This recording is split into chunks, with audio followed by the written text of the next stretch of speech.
আসসালামু আলাইকুম, কেমন আছেন সবাই? আশা করি সবাই ভালো আছেন। আলহামদুলিল্লাহ আমিও ভালো আছি। তো আপনাদের সঙ্গে শেয়ার করব আজকে যে আমি মাশরুমের স্পুন করতে কি কি ব্যবহার করি সেটাই আপনাদের সঙ্গে শেয়ার করবো। অনেকে আবার বলবেন যে মাশরুমের স্পুন কি। এই যে এটা হলো মাশরুমের একটা প্যাকেট, এটাকে বলা হয় স্পুন প্যাকেট বা অনেকেই বলে বেড। তো এটা বানাতে আমার এখান থেকে কিন্তু মাশরুম আসবে। এরকম প্রথমে তৈরি করতে হবে, তারপর এটার থেকে ঘাড় কেটে দিলে মাশরুম আসবে।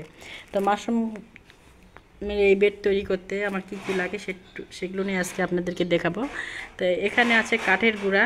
তো মাশরুমের স্পুন তৈরি করতে এখানে লাগবে আমার কাঠের গুঁড়া, এখানে লাগবে যে ধানের যে তুষ, সেই তুষটা লাগবে, আর এখানে লাগবে যে গমের ভুসি, এই যে গমের ভুসি লাগবে। আর অনেকে এর সঙ্গে খ্যার দেয়, মানে খড়। তো আমি এখানে এখনও খড় দিব না, আমি দিব এই যে পরিমাণ মতন লাগবে চুন।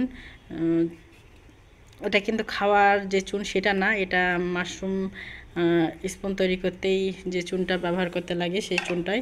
আর এখানে আছে যে পরিমাণ মতন পানি।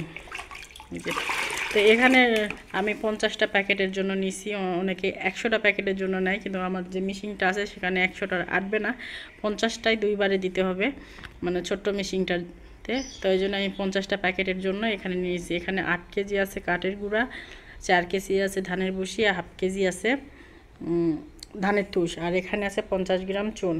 তো এটা এখন আমি ভালোভাবে মিশাবো। মিশানোর পর এটা তৈরি করবে। এটা তৈরি করার পরে এটা আমি জীবাণুমুক্ত করার জন্য মেশিনে দিব। দেওয়ার পরে জীবাণুমুক্ত হওয়ার পরে এখানে আমি মাশরুমের বীজ দিব, তারপরে মাশরুম আসবে। তো কিভাবে কি করি অবশ্যই আপনাদের সঙ্গে শেয়ার করব। তো অবশ্যই আমার ভিডিওর পাশে থাকবেন, দেখতে থাকবেন। ভালো লাগলে অবশ্যই লাইক কমেন্ট শেয়ার করবেন, সাবস্ক্রাইব করতে ভুলবেন না।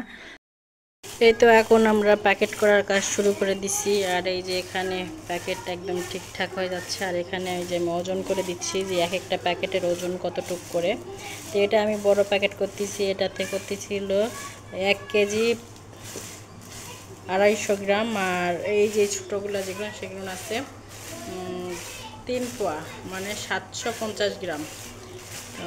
এই তো এগুলো কাজ শুরু করছি। তো সবাই দোয়া করবেন আর ফুল ভিডিওটা দেখবেন। আর কেউ যদি মাশরুম কাজ শিখতে চান অবশ্যই আমাকে বলবেন, আমি শেখানোর চেষ্টা করব।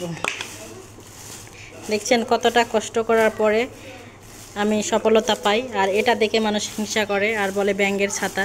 আসলে ব্যাঙের ছাতা বলে যদি কোনো জিনিস থাকে অবশ্যই আমাকে কমেন্টে জানাবেন। তো ভিডিওটা এই পর্যন্ত, সবাই ভালো থাকবেন, সুস্থ থাকবেন। আল্লাহ হাফিজ।